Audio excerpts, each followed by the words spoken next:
Hello and welcome to another edition of Health Solutions with Shawn and Janet Needham, where Team Needham discusses everything healthcare. I'm your host, Shawn Needham, along with my wonderful wife, Janet, and we are streaming live from outside of Hilo, Hawaii. And we are dressed for the occasion today because we are going to be discussing heart rate monitoring and training zones and why they matter. I actually had a good friend of mine, Dr. Jared Wallen, not only a good friend, but a great doctor. And he was asking about this. And this is something we do get some questions about. And this is not just for endurance athletes, triathletes, cyclists, or runners. This is for, I think, everybody that is doing any kind of training should know how and why to monitor their heart rate. So first of all, let's talk about how to monitor your heart rate. If we were talking about this 10 years ago, it was a little bit different. You didn't have a lot of the watches yet and stuff, and they were mostly chest monitors. I'm still a big fan of a chest monitor. I use a chest monitor when I ride my bike. I think the wrist ones and the watches and so forth have gotten more accurate. However, I just like the chest monitors. Garmin makes one. Polar makes them. There's lots of brands out there. Most of them are Bluetooth compatible. I like Garmin because I use a Garmin bike computer. But Polar will work for Bluetooth. There's other brands out there. Obviously there's Apple Watches and things. And I'm sure there's an Apple Watch will connect with certain other heart rate monitors. Maybe Apple has a heart rate monitor. I'm not sure. But I'm just a big fan of the chest straps. There are like 10% of the population that the chest straps don't work for them. But I can honestly tell you, I never met somebody. I've heard somebody talk about it, but I never met somebody that a chest strap doesn't work. So that's first and foremost. And it connects to your phone. There's different apps where you can download the app to connect to your phone to check your heart rate. And there's different computers that can too. Whether it be a Wahoo computer, a Garmin bike computer, those are two of the most popular ones with bikes. There's also programs that you can do that heart rate monitored based on cycling, whether it be Trainer Road. Trainer Road is more power based. We'll talk about that a little bit. The Zwift is more power based too, but also you work out on your indoor trainer in front of a computer that monitors your heart rate and your power too. So Janet, what do you want to say about heart rate zones? Okay. Well, the first, if you're not an endurance athlete or have trained athletically, you may not have even know what a zone is. So usually there's 5 different zones, and I'm going to start with somebody who's just trying to get fit. Don't make it difficult. Look into it, but don't make it difficult for yourself. The reason we're talking about it is because it's always good to know how to progress and if you have a goal. So that's why it becomes important for people that are getting fit as to where those zones are and what they mean.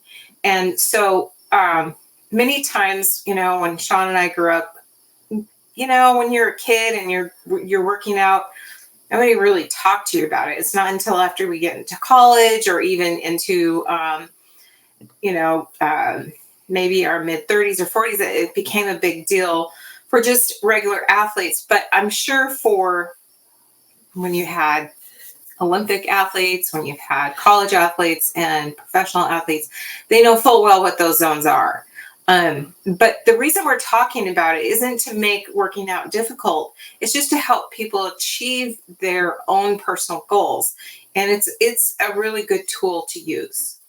And speaking of that, regular heart rate monitoring, back in high school, for instance, this was 35 years ago. The way you figure out your maximum heart rate was 220 minus your age. Right. And that is still around. That it doesn't work. Most people will not be meeting their full potential if they use that. I will tell you that one, that is 25 points off of what my maximum heart rate is. So I would definitely be under training if I used that 220 minus your age. And regular heart rate monitoring, but back in those days, the only way you could do it was you check your pulse right after you worked out. Well, first of all, your heart rate starts coming down almost immediately. If you're doing really, really, really hard intervals, your heart rate will go up a little bit for a few seconds afterwards, but it starts coming down. So it's not very accurate unless you're doing it on the fly. And it wasn't until the 90s, I think, probably the early 90s, where they really started having easy, continuous heart rate monitors that athletes could use. And that really was a game changer. So let's talk about some of those zones and why. And this is not just for, and I said this is not just for endurance athletes, but let's say, HIIT is really popular. Right. Tabata is really popular. And so you go hard, right? You go hard for a minute, 2 minutes, take a 30-second break. Well, how hard do you know you're going if you're not measuring it, right? I mean, seriously. And it's like, why does a car have a speedometer? Because if you're trying to guess how fast you're going, you're going to be wrong. I guarantee you'll be wrong. So you can't, I mean, there's something to be said about RPE, which is, perceived exertion, relative perceived exertion. But the only way you can really get to a relative perceived exertion on like a 1 to 10 scale is how hard you're working based on what your heart rate, what you've been monitoring your heart rate at. So ultimately, you want to be able to go harder for a longer time and keep your heart rate down. So for instance, when you're not in good fitness, so we'll use running for an example. We'll use biking for an example.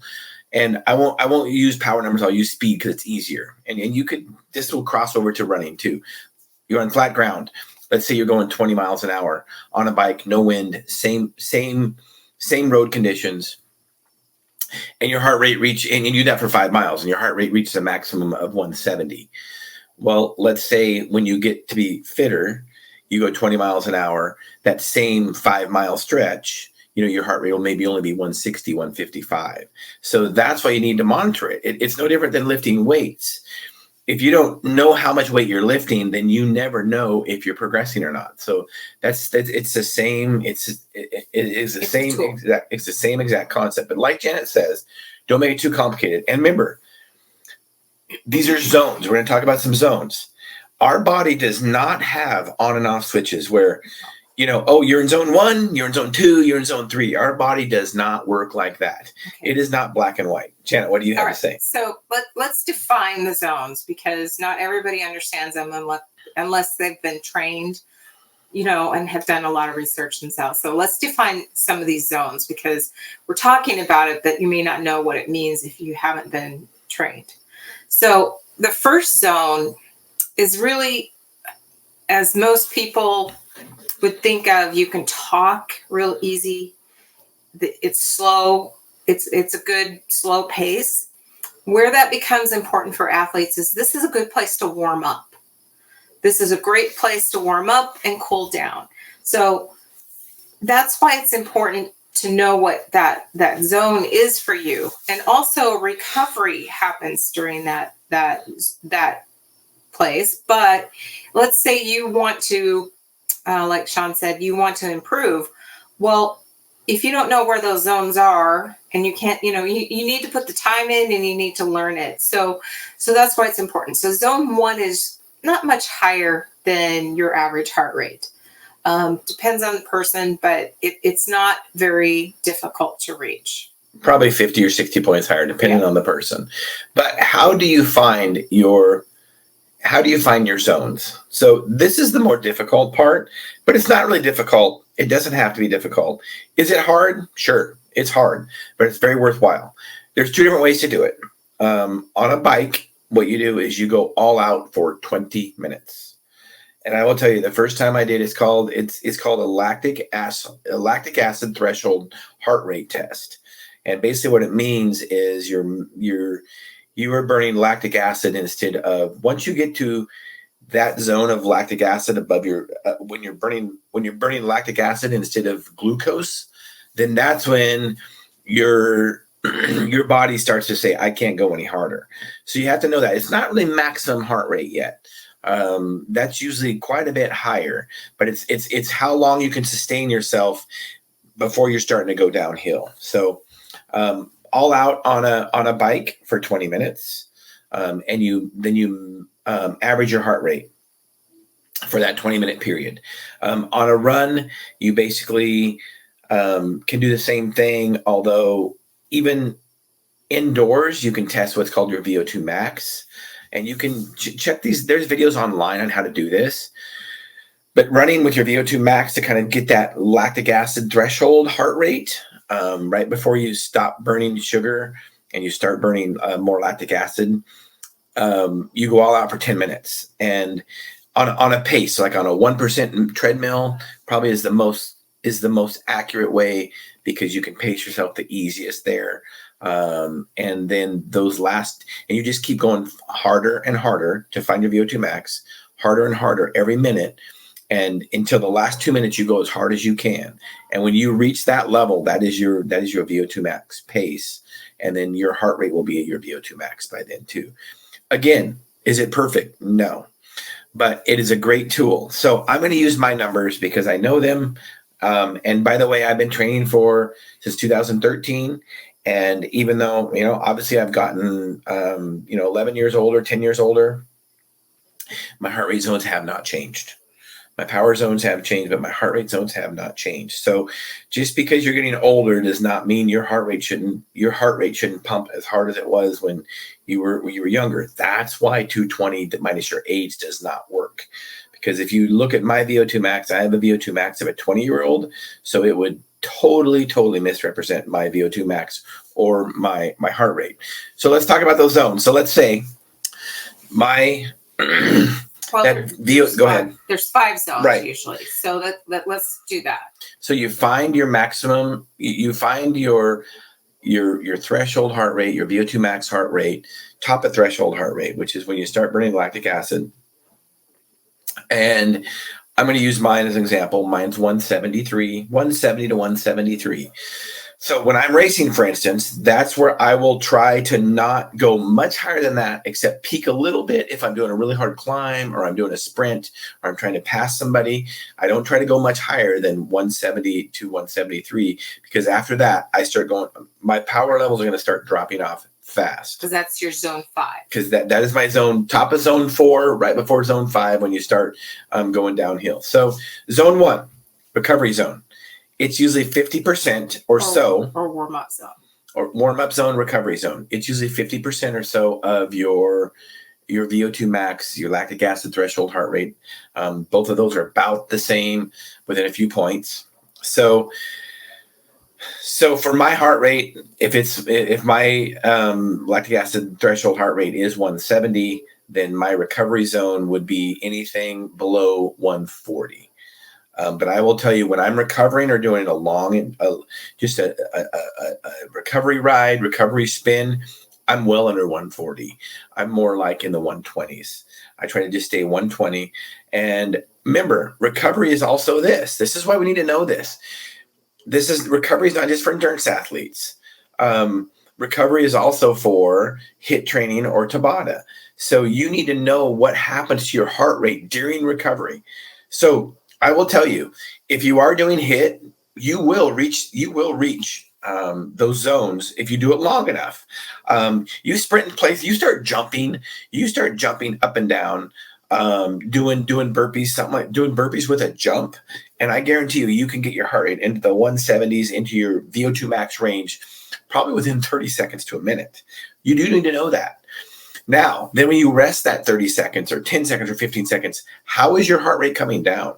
That's when you recover. That's what the most important part about it is recovery. So you need to know what your heart rate is doing during recovery. So it's not just long periods, it's also short periods, and how fast does your heart rate come down. So that is your recovery zone is zone 1. Zone 2 is endurance zone. So this is probably more important for an endurance athlete. Endurance zone is 50 to 75% of your maximum heart rate, not your VO2 max heart rate, but your maximum heart rate. Your maximum heart rate is usually about 20 points higher than your VO2 max heart rate. So my maximum heart rate is 189. And I've been there before, and it's my maximum heart rate, let me tell you, because it hurts, and it hurts bad. So the difference when you're going into 1 into 2 is 1, you can talk really easy. The conversation's easy. When you start getting into zone 2, it does become a little bit harder. It's not extremely hard. It's not like you're at zone 5 where there's no way you're going to be talking very well. But zone 2, you start having to think about what you're saying. And that's kind of a good tool too, because, as you train and you become really comfortable with those zones, you can recognize real quickly where you are. And when you, like Jan said, when you're good at it, you can almost guess what your heart rate is. You can guess what kind of power you're putting out because you've done enough. That's called RP. Very important to know how hard you're going, even without a monitor. But a monitor will help you know your RPE. So endurance zone for endurance athletes, that is a zone that you can exercise at for an extended period of time. For a long An extended period of time. I mean, up to 12 hours. And I will tell you this, longer than that if you are a trained endurance athlete. The people that do ultra marathons, the people that do 24-hour biking, or they bike across the United States as fast as they can, and they're going for 24, 36 hours at a time. They're staying in zone 1, zone 2 almost all the time. Right. And why is that? There's a couple reasons that is. Many reasons why. Because your body can recover a lot faster. You're not burning as many calories, and you can burn fat more efficiently, and you don't need to eat as much because you're not necessarily burning glucose. Right. This is where the keto people really stop. They confuse. They get a lot of things confused, and they will say, "Well, so and so, an ultra marathoner, he eats keto and he does fine." And there's some of them that do. Right. Okay, that's fine. But here's one of the reasons why. Even the triathletes, the age group triathletes that finish, an Ironman triathlon in 15 hours, they're usually in zone 1 and zone 2. They'll probably push into zone 3 a little bit if they have to, but they'll try to drop back down. So they can burn mostly fat for the entire time. Remember, in a triathlon, they burn 1,000 calories an hour. So if they do 15 hours, it's 15,000 calories. There is no way you can eat that much, especially at exertion. There's no way your stomach and your intestinal tract can digest and absorb that much nutrients. So you have to learn how to burn fat.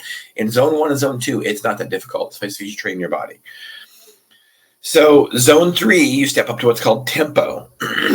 This is where most bike races and running races, as far as endurance races, this is the zone they normally stay in, is zone 3. So when they're racing. Yeah. Now this is when you start getting into zone 3, and you can just notice it when you start getting into zone 3. It gets harder to talk. And it's like when people try to talk to you, you just start no, I don't want to talk. But this is a very, very powerful zone because your body is still anaerobic. It's still aerobic.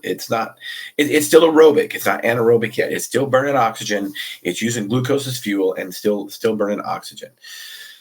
So this zone, you can go for a long time. This is a zone I shoot for when I have races that are going to be going to be 3 to 5 to 6 hours. This is a zone I always shoot for. So my zone, by the way, my zone 2 is a pretty big zone. That endurance zone is a pretty big zone. It goes from 140 beats a minute to 153 beats a minute, 152 actually. That's my zone 2. That's a huge zone. So I can stay in that zone and still stay aerobic and go for a long time at that zone. And I've done that zone and done 10, 12-hour races before and stayed in that zone.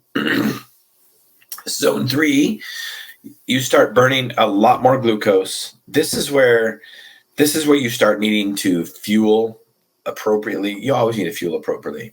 This is where you really need to start fueling with glucose, in my opinion. This is where the keto people get it wrong, I believe. And even when we go to the next heart rate zone, we'll talk about that even more. It gets very difficult. I mean, for the keto people out there that are watching, if you've ever tried to eat anchovies, sardines, and drink oil at a heart rate of 155, I dare you to. I mean, seriously, it's hard enough to drink to drink sugar water or get anything down. So this is where I don't think that, keto works very well at all. And your body is starting to, you're using up your glycogen stores first. You're using up your glucose in your blood and what's in your gut. And then you're still burning fat. Remember, these are still zones. And our body does not have an on and off switch that you burn fat and then you burn glucose, you burn glycogen. We're burning it all the time. And yes, for you bodybuilders out there that talk about catabolic and anabolic and all this, you are burning muscle all the time. I get it. You want to minimize that, but you are always burning some muscle, always. You're always tearing down and having to rebuild. It's the only way to build stuff is to tear stuff down. So zone 3, you step up. My zone 3 is 153 to 160. Pretty small window. And they call that zone tempo. And on the higher end of it, maybe sweet spot, because that sweet spot is like where you can go for a long time before you become anaerobic and you're burning. You're not utilizing oxygen anymore. You're using lactic acid instead of glucose. Zone 3 feels good to go in for a long time when you're fit. You can just feel like you go forever. Eventually you do get fatigued depending on many other factors, including fuel. That's why it's so important to fuel appropriately so you don't bonk. Zone 4 is where you get into, zone 4 is called threshold zone. My zone 4, remember my VO2 max is 173-ish. My zone 4 is 160 to 170, 173. So a fairly big zone, but that's the threshold zone. That's where you start working really hard. You are still in theory, utilizing oxygen instead of lactic acid until you get up into the higher end of the zone. But again, not an on-off switch. You're still doing that process all the time. This zone you can usually compete at for 1 to 2.5 hours, maybe. Now, remember with heart rate, there's a lot of things that can vary your heart rate.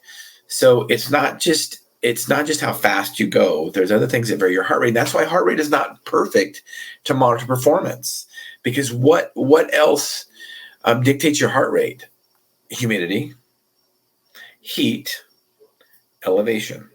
Let me tell you, I just got done climbing Mauna Kea, the longest mountain bike climb in the world. And the last 2,000 feet of climbing, which is like 4 miles tall, it's really steep, is brutal. And it was almost impossible to keep my heart rate from not getting to zone 4 even.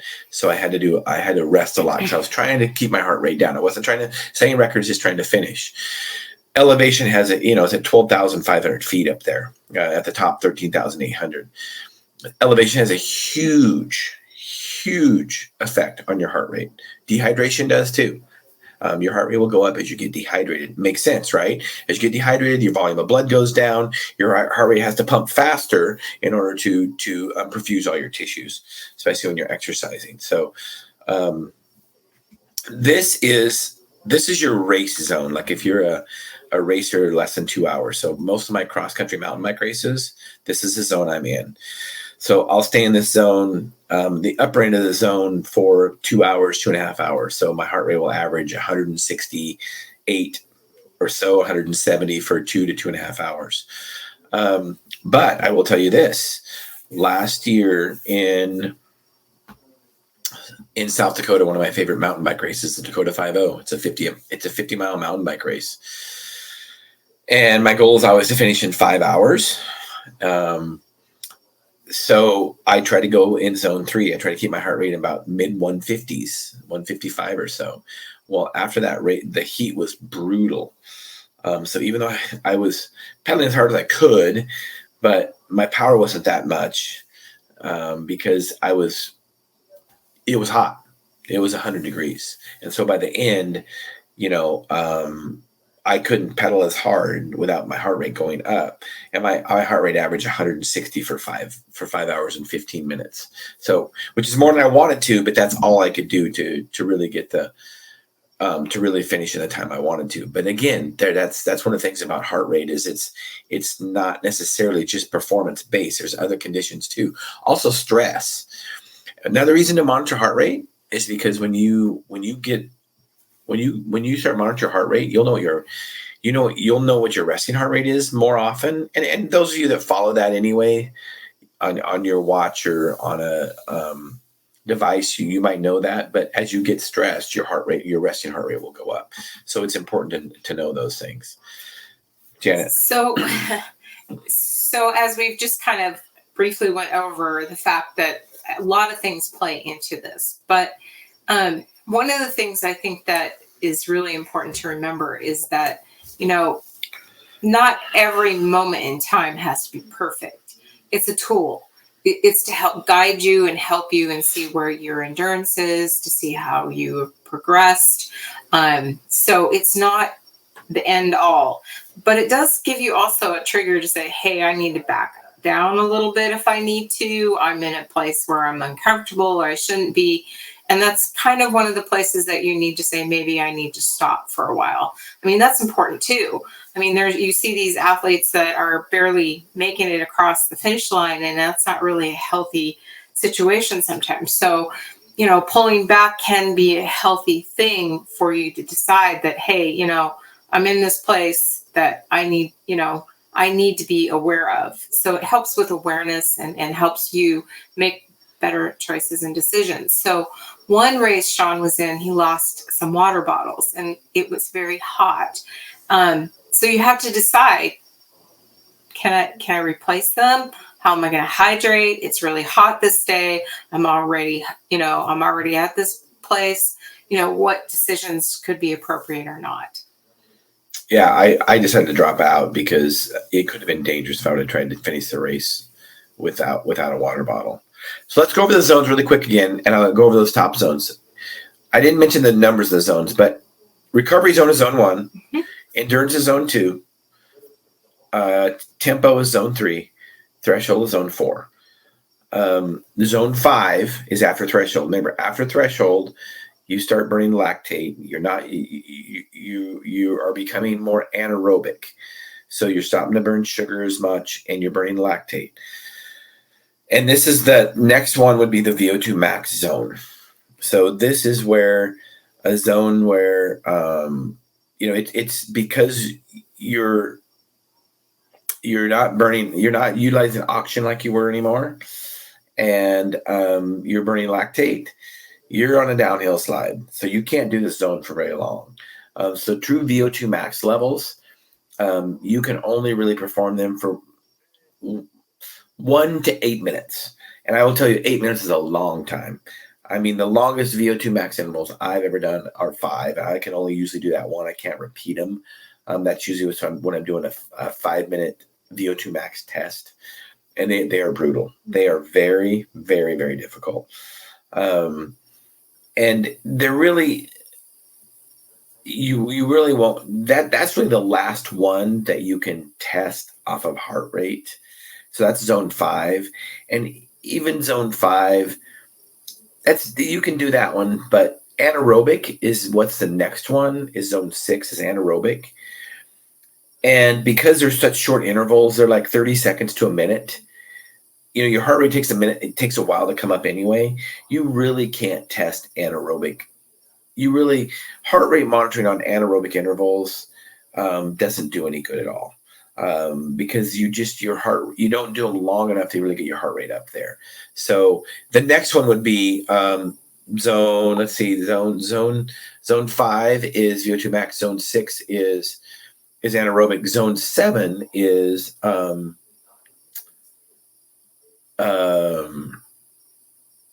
sprint. And again, sprints are really zone 8. They're 15 seconds. They're 10 to 30 seconds. And that's a whole nother different mechanism of how our body gets energy. It's from the creatine phosphate systems, the CP system. You're not burning lactate. You're not burning glucose. It's very, very short intervals.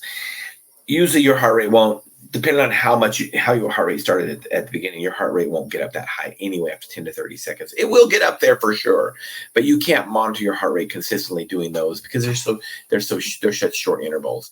That's when you have to go to monitoring speed or monitoring power. And Sharon Burns says, hello. I think, we're in Hawaii, Sharon, and I see snow in the background of your profile picture. And what is it? It must be 12:40 there. So hi, Sharon. Let's see. What else do you want to say about heart rate monitoring? Well, for the average person who's just kind of wondering whether you are just starting or not, zone 1 is perfect to start because you're still burning fat. Zone 2, you're burning fat too. So for just somebody who's starting to get active, walking is a zone 1. And everybody needs to walk. Even bikers need to walk. Shawn's coach will say, you need to walk. It's weight bearing. It's safe. It's a great place to be. But we have had friends that have came to us along the way that, they've been training to stay fit and they're trying to get ahead and they just hit a wall. So my recommendation and Shawn's recommendation to somebody who is trying to progress in this way is get a coach, break down and get a coach. They're really not as expensive as you think. And the nice thing about that is that they help you, because a lot of times when it's yourself, you keep making this repetitive plan for yourself, which I'm not saying that might not be a good thing, but there's times where it doesn't always fit in and work. And a coach can be very good at guiding you. So when we talk about exercising, a lot of times when we are short on time, Shawn's coach will have them do jumps in between different exercises, which gets his heart rate up fast and he doesn't have to be on a bike for long periods of time. But the goal is with this is that you have somebody that has training and understands what it is. And it doesn't mean that you are, going to be in the Boston Marathon or, maybe even do races like Shawn, but, maybe you have a goal to just run a marathon or half a marathon or just improve your health. There's plenty of people out there and sources to help you with it, because you don't have to make it as hard, as complicated. It's very easy. There's tools out there. So don't let it scare you. But the nice thing about knowing what that is you start realizing, where is my fitness level? And that's a nice place to be too. Do you know, can I go further or not? Can I keep in that race or not? So there's many tools and good things about it. Or progress your workout. Right. And I will say, I think there's probably, at a gym, you never know what somebody's goals are. But I will tell you, I think there's a lot of people that don't go hard enough when they're doing cardio. And I think one of the reasons they're not going hard enough is because they're not monitoring it. It doesn't look like they're going hard. And maybe that's not their goal. But I will tell you, if your cardio workouts are short, probably the more intense they are, the better. And how do you know how intense they are if you're not monitoring your heart rate? That's the important thing. And if you look at most athletes, whether they're rowers, whether they're runners, whether they're cyclists, look at Orange Theory too. Orange Theory monitors heart rates. Why? Because it is a way to monitor your performance. So this is not just for endurance athletes. Back to the fueling too. So we get this question a lot. So if your workouts are short, and typically if they're gym workouts, most people don't go to the gym more than an hour. And also most people don't do cardio in the gym for 1 hour. And if they do, it's in zone 1 or zone 2. Typically the question will get, what do I eat before? What do I eat during? What do I eat after? Now that answer is different for everybody.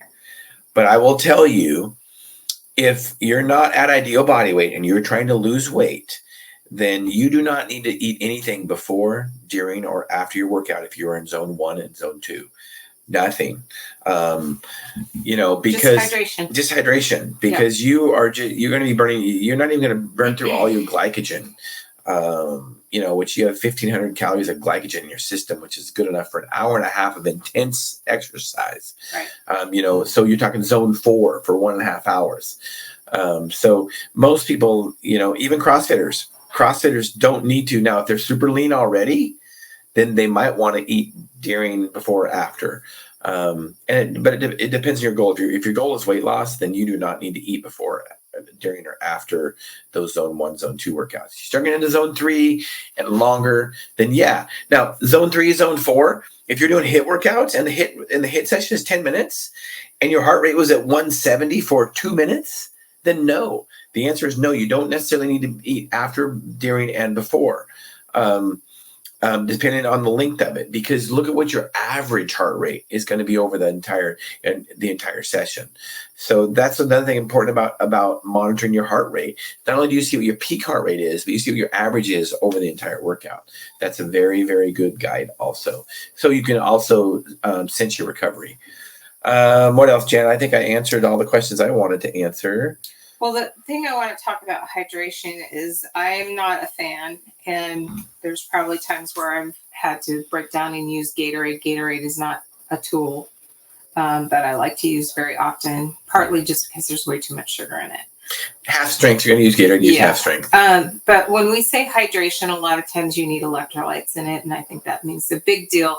And especially when you are in a very warm environment, like where we are from in Moses Lake, if you're doing any outside sports, you need, even inside, you need electrolytes in your hydration, because plain water is not going to help you.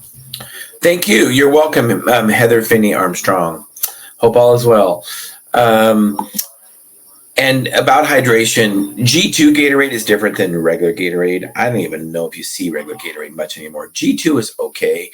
Regular Gatorade will actually dehydrate you because of the concentrations of electrolytes and glucose mostly in it. I don't know if it's glucose. It's probably some kind of sucrose, actually, which is a disaccharide. But yeah, it'll actually dehydrate you. So be careful with Gatorade. Just use it half strength. But electrolytes, I will tell you this: that more people get in problems from drinking too much water without electrolytes than they do getting dehydrated. Mm-hmm. If you look at people that run triathlons, the Ironman triathlons, and people that are not, or marathons, and they're not trained really well and they're not seasoned, they'll drink water at every aid station. And next thing you know, they dilute their electrolytes and they have cardiac toxicities because they've diluted their electrolytes. So electrolytes are super, super important. You can actually drink too much water and actually dilute your electrolytes. So electrolytes are very important. It's not some sales pitch out there. That's just totally true. What else, Janet? That's it for today. Well, thank you for allowing us to educate you on heart rate training zones and why they're important. We are streaming from Hawaii. I know it's late in the Pacific Northwest, even later back east, but thank you guys for watching. And we will keep you up to date on our travels in Hawaii. We've been traveling all day. We went whale watching today, and it was an epic tour. And we just got back, and that's one of the reasons we couldn't do it until now. So we'll sign off for now, and you will see us on our regular scheduled podcast, 12:30 to 1:30 Pacific Standard Time. Thank you for tuning in to Health Solutions with Shawn and Janet Needham. Thank you.